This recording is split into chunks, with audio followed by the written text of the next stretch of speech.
Hello, everyone. Welcome back to the Locked In Podcast. Here on this episode, I have another guest speaker with me by the name of Mr. Alex Edwards. How you doing today, Mr. Alex? I'm good. I'm good. How about you? I'm doing okay. It's so good to have you here. You look wonderful. Oh, thank you so much. Thank you for I love coming. the blue on you. We're not going to start here. This is your second time in jail, right? My second bid. Second bid. Yeah. And you haven't done no time. You're coming in and An out. hour or two. So, how was your morning? Morning. We woke up today. Yes. The morning was great. Drop my kids to school every day. Yes. That's like the highlight of my day. Seeing my kids, my wife. Nice. So the morning was great. So you've been blessed so far. For 40 years. Nice. So you call yourself a man of God, right? All day. Or son of God. Son of God. And why is that? I believe in him so much. And every time I fall, I get up for a reason. Right? We all have 24 hours in one day. What you do with your hours and what I do with my hours is two different things, right? And I believe as long as I listen to God, I'm going to be good. Absolutely. You grew up in church? I did not. When did you find God? When did I find God? That's a good question. Find and 100% believe is two different questions, right? 100, like I bought in. Yes. I would say,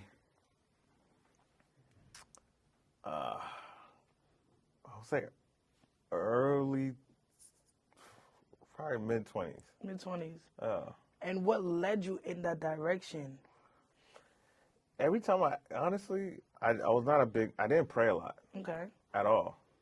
Because I felt like I was bothering him. I'm like, Wow. I'm not going to bother God. Oh my God. I'm Alex Edwards. I'm good. And so when I prayed, though, I got every time I got what I needed. Not what I wanted, but what I needed. Right.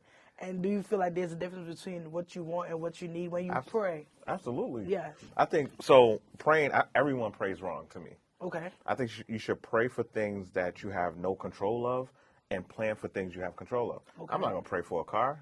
I can go plan to get a car. I like that. But I'm going to pray for healthy children. Nice. So that's how I pray. Okay, so you believe when you pray, you should tell God or ask God for the things you need, the things that are out of your reach or out of your control. Correct. Instead of things you want. Like material things. Yeah, man-made stuff. Right. Okay, I like that. So you grew up with mother and father, brothers and sisters? Nah, good question. My father hates me.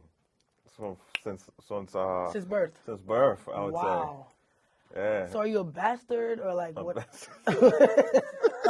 Like what? It's like Game of Thrones. Are you a bastard? Bastard Edwards. My mom had to love me for him and her. Okay. And she did a phenomenal job. Now, I don't hate my dad. You know what I'm saying? Do I dislike the things he does? Yeah, of course. But it is what it is at this point. I'm a grown man. I'm a phenomenal father and a phenomenal husband, phenomenal son. So it is what it is. So what age did you lose your dad or he departed from your life? Around like 5. 5 years old? 6, 5. Oh, wow. And how old is your son? 9. He just turned 9 last week. You have one child? No, I have a daughter as well. 2 kids? Yeah. How old is your daughter? 5. Wow. She's turning 6 next month. And what age are they? What age did you get married? I got married around 30. Okay, and you wrote the book before or after? Because you wrote a book. I wrote the book Mortgage after. Before Marriage. You wrote the book after getting married. Mm-hmm. So tell me a little bit about that, because I'm a woman, and I think you said something along the lines like women should get married before they buy a home or tie the knot. Yeah. Okay, explain to me. Well, it's something called financial abuse. Oh. Right? So take my dad. Okay. All right? My dad... So a lot of times my wife said I don't think before I speak. You speak. Take your time. I'm here like, should I tell the story now? Tell the story. Should I put gas on the fire? Let her know you're thinking. My mom worked with my dad, Okay. And they opened a restaurant. Everything was in her name. And she worked, never got a paycheck. It was kind of like, hey, I pay the bills, I pay the utility bills, you don't need money. right? And so if she wanted to buy something nice, she couldn't. And she realized, wait a minute, everyone else is getting paid but me. And she couldn't leave. She had no money. So, right, that's just a sign of financial abuse, right? Right. And so she decided, you know what, I'm going to go get a job. And his response was, fine, go take your son with you. Wow. You know? So, but it happens to a lot of women. 20% of women are in bad relationships they cannot afford to leave because they gave up their dreams for Mr. Right. What is Mr. Right? There's no such thing. Right? God is Mr. Right. Yeah, exactly, right? And I really, truly believe you should want to be in a relationship, not need to be in a relationship, right? So I believe that before chasing Mr. Right, you need to get your finances right.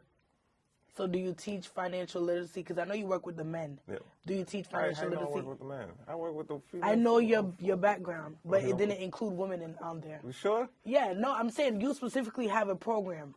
Kings Amongst Kings. Right, right. That you, Kings Amongst Kings, you specifically work with men. Where's your women's group? My women's group? So I actually, that's a good question. I don't have a women's group. But I have a book dedicated to women. Right. I have a new book coming out, Money, Power, Prenup, dedicated to women. Okay. And, yeah. Do you have a prenup? I don't have a prenup. I'm working on my post-nup now. Really? After doing my research, I'm like, wait a minute. So we all think prenups are this thing that we get to get divorced, but actually protect us. Right. Right? So if someone sues me, guess what? They That's can't you. sue my wife. Right. If my wife has school debt, my wife has school debt. I got school It shouldn't debt. be mine. It's not. I didn't go to school. You didn't go to school. You feel me? You I went didn't to read those Oxford. books. Oh, you feel me? Prenup protect me from that. Like, nah, that's Sally That's Mae. her. I don't even know her. I don't even know Sally Mae. That's all you. Right. You know, that's what prenups protect. And Okay. also, it's a marriage plan, right? Mm-hmm. A marriage plan saying, hey, this is how we're gonna break up things in the marriage, not after the marriage. In the marriage, this is our responsibilities, right? So, I think it's almost look at prenup as like a future love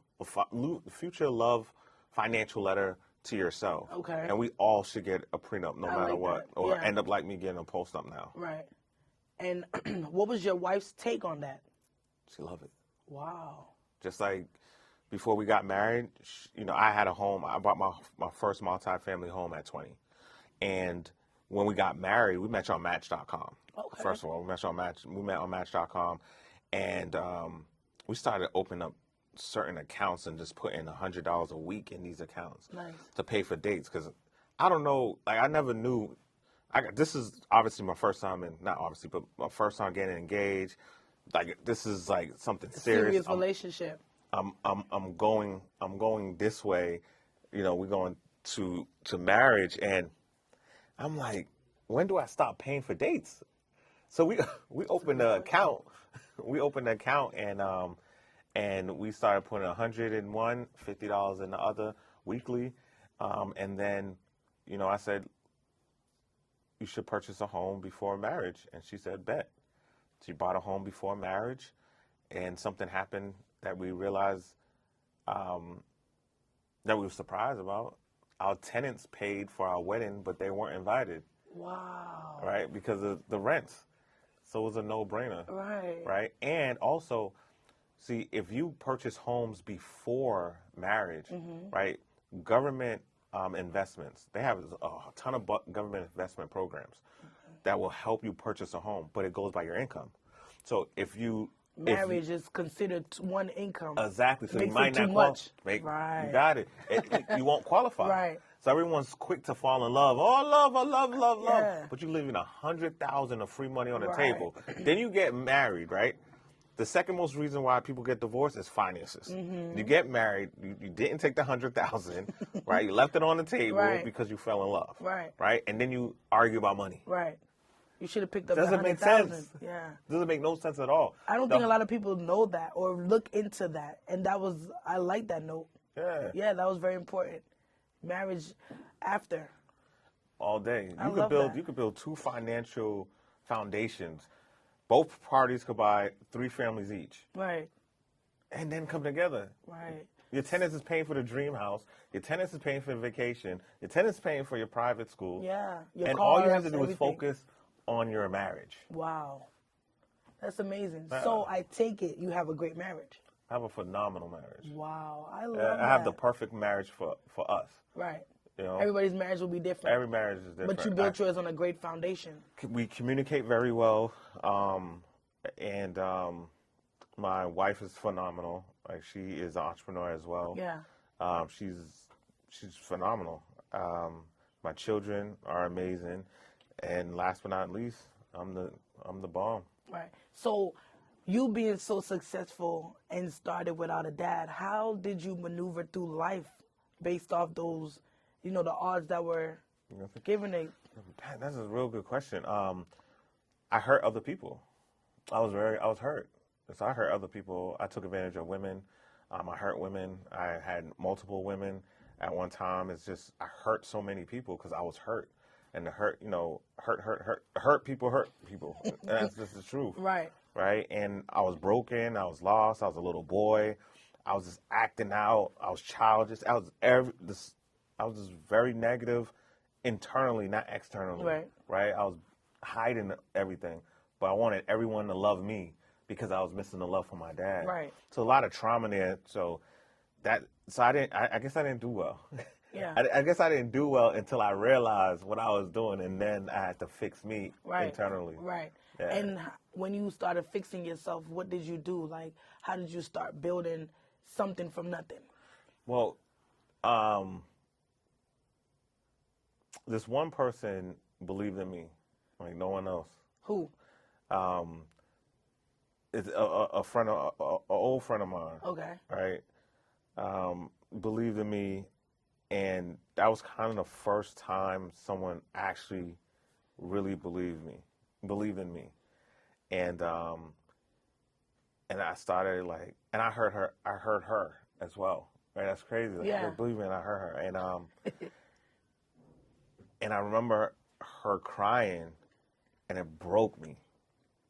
And I said, you know what? I need to look at me. I need to look in the mirror. I need to fix me. Was this a romantic relationship, or it was? I was trying not to get there because my wife could be watching this. Okay. Be honest. Be honest. Yeah. So it was an ex. It was an ex, and she believed in me so much, and she showed me possibilities, and and got a job at Coolidge Corner in Brookline. So it was the first time leaving Phil's Corner. Okay. At 19, it was the first time leaving my neighborhood. You never left Dorchester at the age of 19? I never left. Never went and spent time out of my neighborhood. My God. So I got a job in Coolidge Corner, and that changed a lot. It was the first time I seen people with money and time. I'm like, I didn't even know that was possible. Wow. I was like, what kind of invention is this? That is You can have both? You can have both. Right? My mom was never home trying to keep her home. Right. So to see someone with money and time, and it was all real estate agents. Right. All real estate agent coming in, cash my check, $30,000. Wow. And this was happening in a week. What was the job at Coolidge Corner? I was a teller. Teller, okay. I was a bank teller, and then I went to a loan officer. Okay. But I learned money, and so that's how I bought my home so young. So you were influenced by the real estate people you seen coming in. That influenced you, like, I need to get money, I need to start doing my own thing. Absolutely. Wow. So then you started, did you ask any questions, like, what's going on, or you were just reading their checks, like, damn, I got to get this? Nah, they was always say, yo, you need to get in. Wow. They always said that, and I jumped in. Did you see many people of color, or were they mostly white, or Caucasian, Hispanic? This is so... I love this interview. This is the realest interview ever. I'm going. Really? I'm about to. You gonna hire me? I'm saying some stuff. I'm saying some stuff that I've never said before. So you make me feel comfortable. Thank you. So you're welcome. I'll be honest. I think I felt uncomfortable working with Caucasians. Okay. At that time, I think I wasn't good enough, and it was a slave mentality, a mature mentality. And it was a bad mentality to have. Right. Now I'm looking back. Right. I should have just was like, look, y'all know the business. Teach me everything. Teach me. I'm bringing it back to the block. You feel me? You feel me? I'm bringing it back. And it was just this little scared boy. Right. And I just, But no one taught you that. No. You know what I'm saying? You didn't know. So and you know what's good about you? You caught it early. Yeah. Real early. People don't catch it. Even at your age, people are still lost. So I commend you for that. I appreciate that. Yeah. So you got into the real estate. How did you get into? Did you go to school first? Yeah, you have to take a class. I think at the time it was like 24 hours. And then after that, you have to pass the test. Failed the test about a few times. Yeah. I tried to do real estate one time in Georgia. Everything was cool, but there was some math and the percentage, and I didn't like that part. It's an easy calculation trick that I've learned in school that solves all the math problems. And when I get out, I need to know that because I need to go back in that route. Selling those houses is my alley. Got you. Yeah. I'll give you, yeah. Yeah, you got me. So, okay, so you started doing the real estate, and how was that going? Did you, you got out in Massachusetts, because I'm from Georgia, I don't really know. When you started selling your homes, how was that? Did you go in the field with somebody? What? Break it down for me. Again, I joined a brokerage, a real good brokerage too, small, but it was straight. Okay. And gave me a lot of opportunity to be me, branch out, and so I did so. And what really started my career, I put a commercial together on the radio. Nice. On Hot 97. And was like, Alex E. Edwards for your real estate brokerage. Massachusetts' most trusted. Call me now. 857-453-0148. And my career took off. You still have that number? Absolutely. That was a commercial. I remember it. You remember?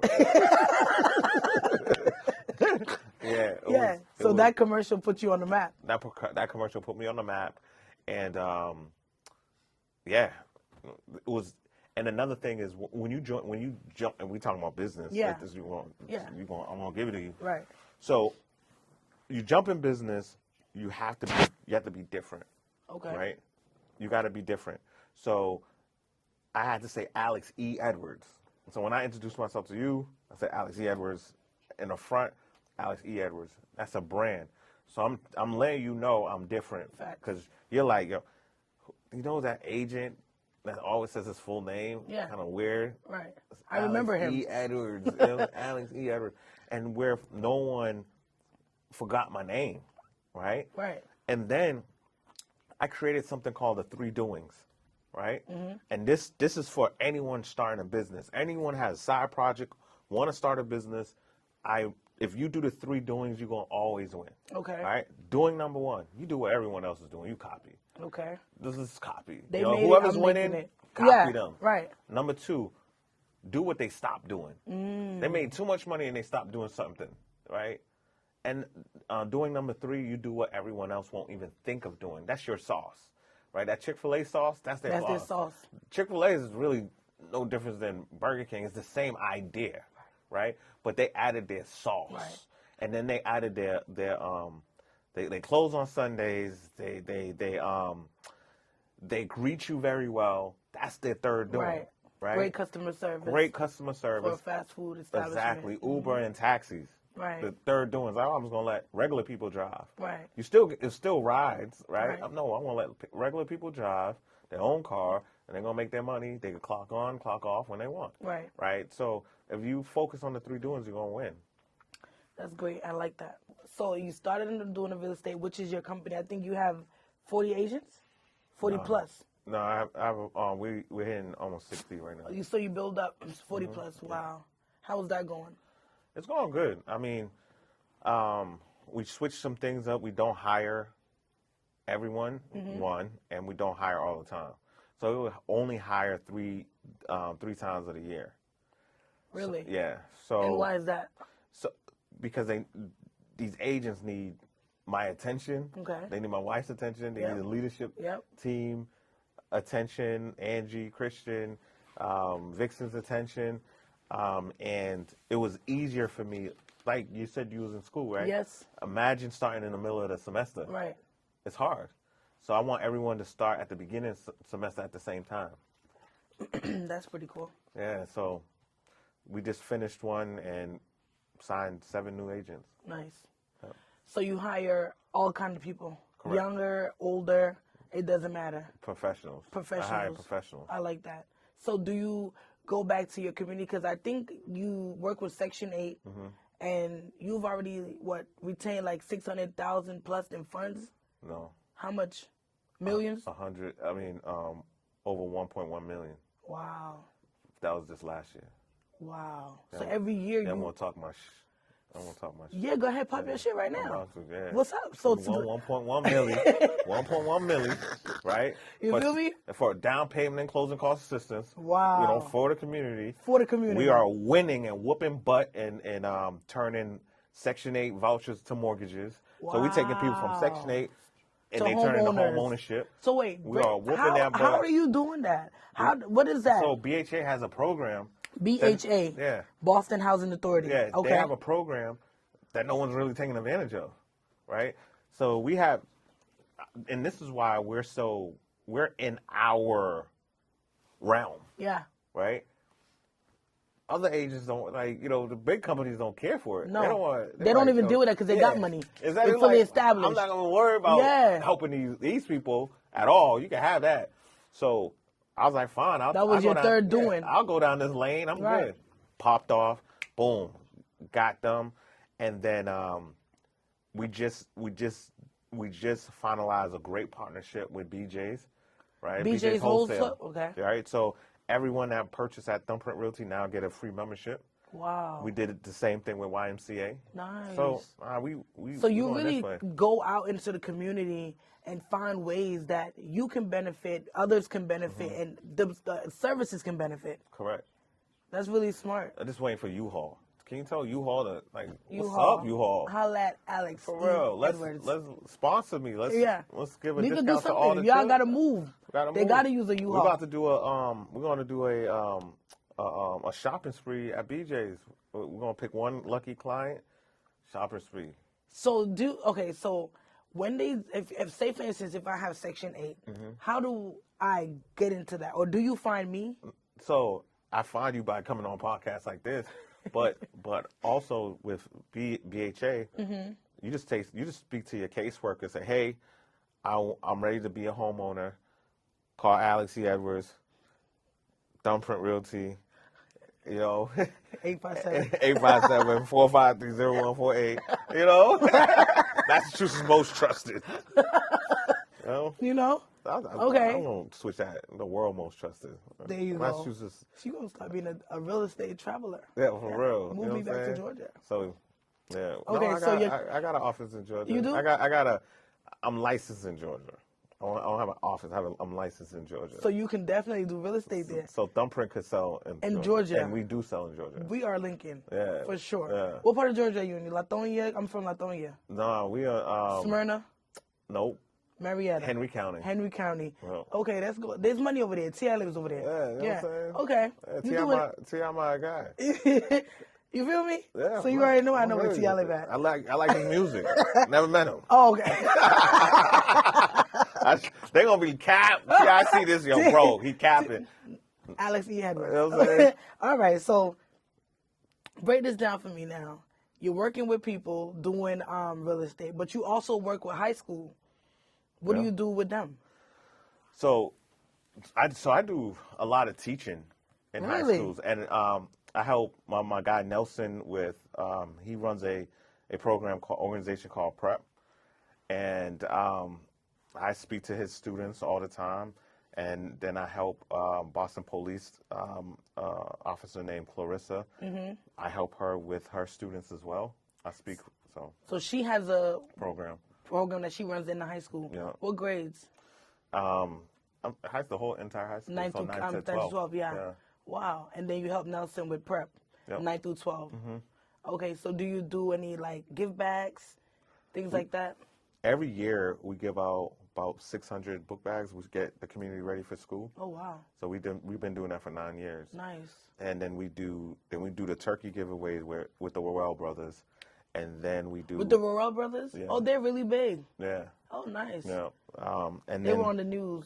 Yeah, they always on the news. Yeah. They superstars. Yeah, they are. Tell them I said hello. Right there. Yeah. It was nice knowing you when I know. They too big now. They too big now? Yeah. Not for you. You got 1 million Yo. covered in you're closing the generational wealth gap. Yo, tell them. You just have to tell them. Don't tell Like, me. You know they what I mean? they hear me. They hear me? Yeah. All right, bet. Nah, they pretty cool. They cool. You're doing your thing. We good friends. Yeah. Yeah, so that's what I do with the high schools. Okay. Yeah. And you're doing the turkey giveaways. So you Turkey giveaways, then we do Christmas as well. Christmas as well. What do you do for Christmas? Toys. Okay. So my wife runs Thumbprint Cares. Okay. And that's a nonprofit side of Thumbprint Realty. And and we teach financial literacy through Thumbprint Cares. So on May 2nd, I'm teaching, pray for me, 5 to 9-year-olds real estate. Wow. In the office. I can That's only do pretty 12. cool. 12 of them at a time. 5 to 9. 9-year-olds. Yeah. Wow. Yeah, we about to have have a you blast. worked with children besides your own? Yeah, absolutely. So it's easy for you to interact with them? Yeah, and I create a lot of curriculum for my children. Yeah. So I'm like, why not share it with the community? Right. So I'm going to share it with the parents of my company first. You homeschool your children? No, I do not. Okay, they're in school. But you just create curriculums for them? Yeah, of course. What are their interests right now? My son want to be a NASA engineer, and my daughter want to be a surgeon. Nice. What kind of surgeon? I don't know. I don't think she knows. She want to be a doctor. Whatever she want to do. We'll here. Push her over there. Yeah, exactly. Nice. So I take them to a lot of museums. We just went to NASA headquarters for my son. Yeah. And I do something pretty cool that I think all parents should do. Yeah. So we do photo shoots of their future self. Oh. Right? And so they dress up as their future self. So Right. my daughter a doctor, and again, my son an engineer. And then we print those photos out and hang it in their room so they know where they're going. They know where they're going. And then we do videos so they talk to their future self. Wow. So it's pretty cool. That's like something we have here. There's a program called Crew, and they make you write a letter to yourself, your future self. Yeah. And I thought that was pretty cool. Yeah. Yeah. Have you done one? A letter to my future self? Dang, I haven't done a letter to my future self. Have you taken any pictures? Dang, I haven't. Wow. I So haven't. why not? That's a good question. Golly, that's a good question. I'm a hypocrite. Right. Damn. Right. Yeah. You got to do one for you and your wife. I got to. Yeah. Yeah, you're right. We will. Do you have any pets? No, not at all. Don't want pets? Nope. Okay. Uh-huh. Kids don't want pets?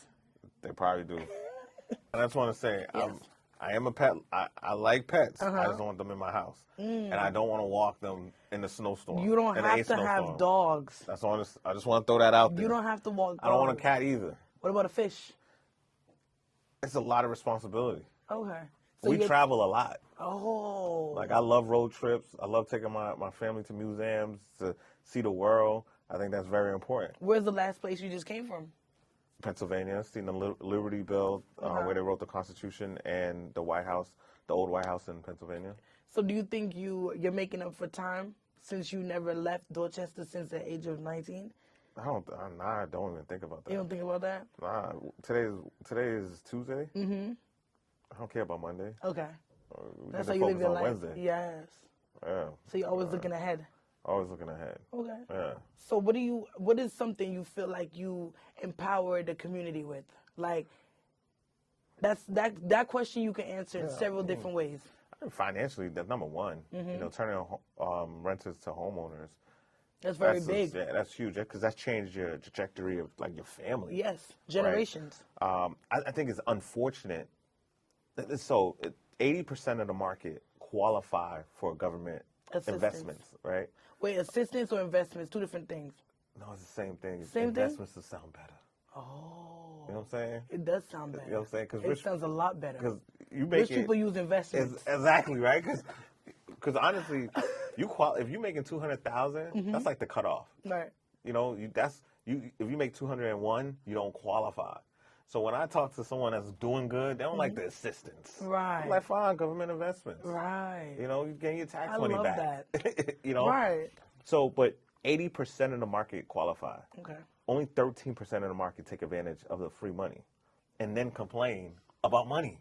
Like it's 13%? Only 13%. So there's a lot of space for me out there. That's a lot of space for you and everybody else. And one thing they do wrong, they focus on a real estate company they have a big name. Their customer service sucks.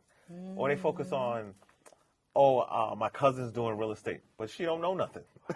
right? So the heart will Right. always rip you off, the mind won't. Right. And so therefore, they work with an agent that don't know nothing about government investments, and so they lose out. So that's why only 13% take advantage. Wow. Yeah. You need to like set up a little thing, pamphlet, and come back and bring that here. Introduce that some way, because a lot of people that are incarcerated, when they get out, they're gonna need some way to get back on their feet. Yeah. And like you said, government assistance is government investment. I love that. And you need, because we need the help. Yeah. Yeah, because like you said, education is important. Execution is more important, but education is Execution? is way more important than education. But don't you need education to execute?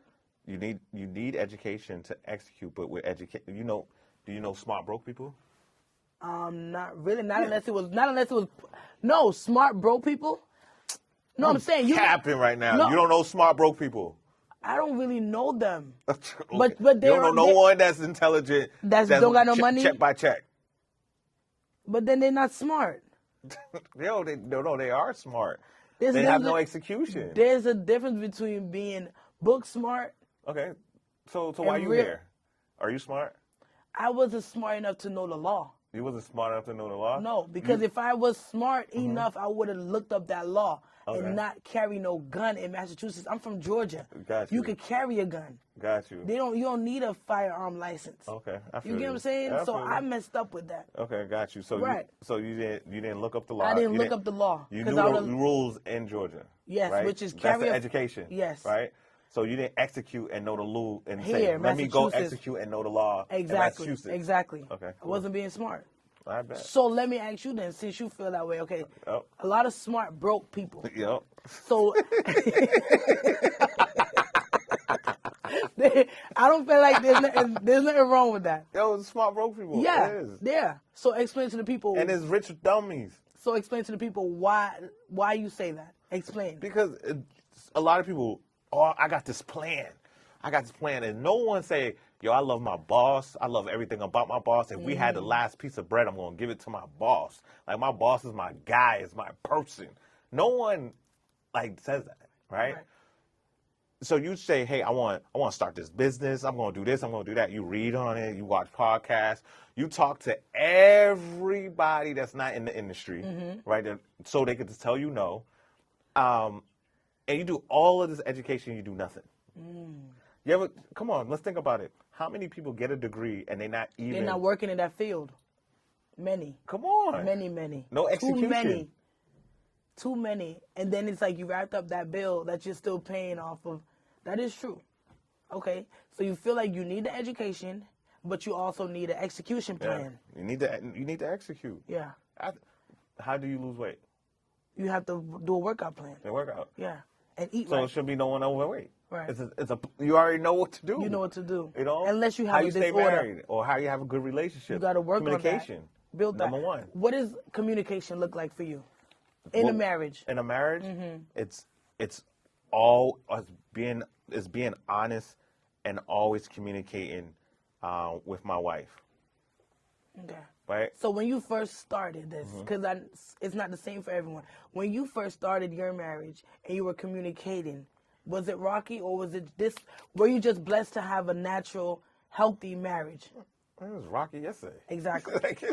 Exactly. The marriage is perfect for us. Right. It's not perfect for you or anyone else. Right. It's perfect for us. Something I love you my can perfect. handle. Right. You feel me? Right. We're in love with our perfect. Nice. You feel me? So, yeah, we don't argue at all.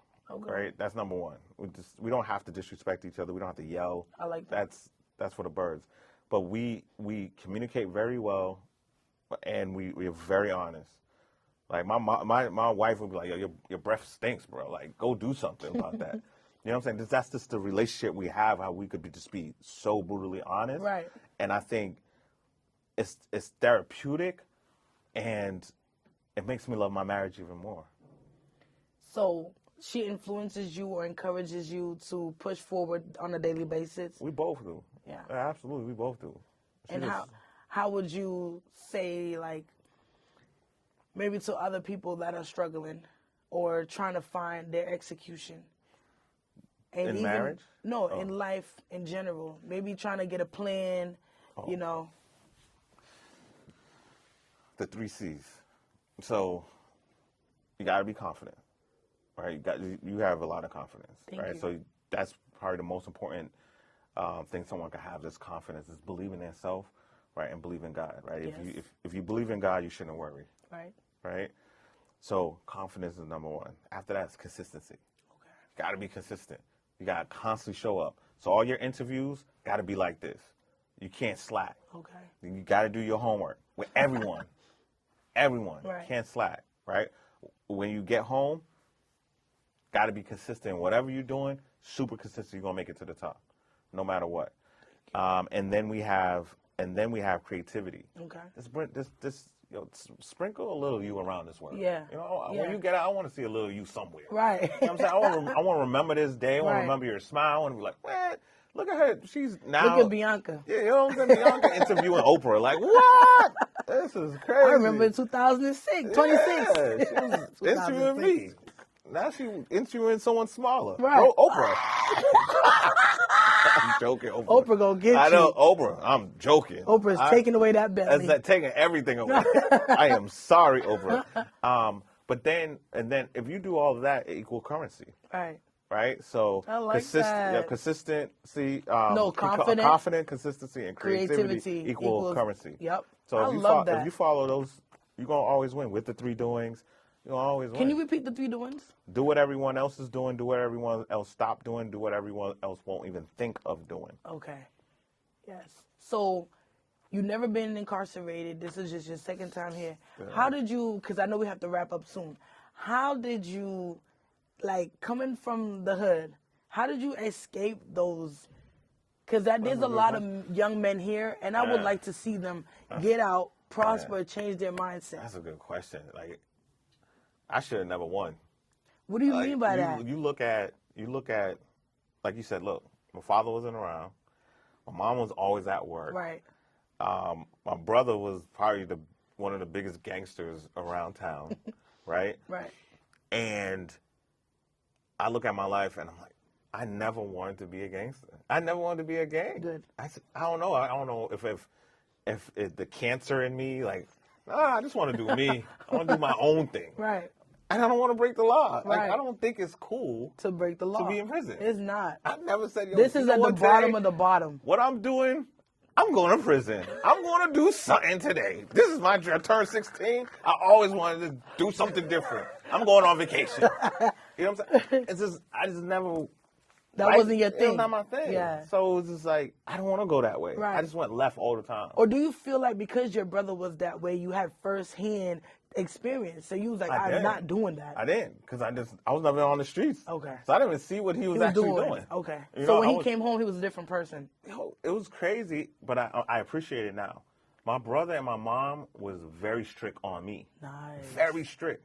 That's So what like saved we had a driveway. You know what driveway, right? Yeah. Were you pulling your car? You pulling a car. Yeah. We didn't have any cars. Guess what? I couldn't play in the driveway. Why? That was weird. Because they were Because you super was going strict. outside, It was yeah. super strict. But today, I truly appreciate. I think I could have played in the driveway though. But other than that, like, appreciate the sheltering. I appreciate the protection. Yeah, the shelter. My brother did a phenomenal job, and he did what he possibly can to protect me from the street.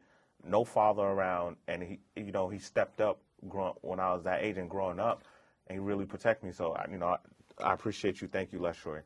Did he ever go to prison? No, never went to Never prison. jail or nothing. So he's been blessed and covered too. Or what? He what?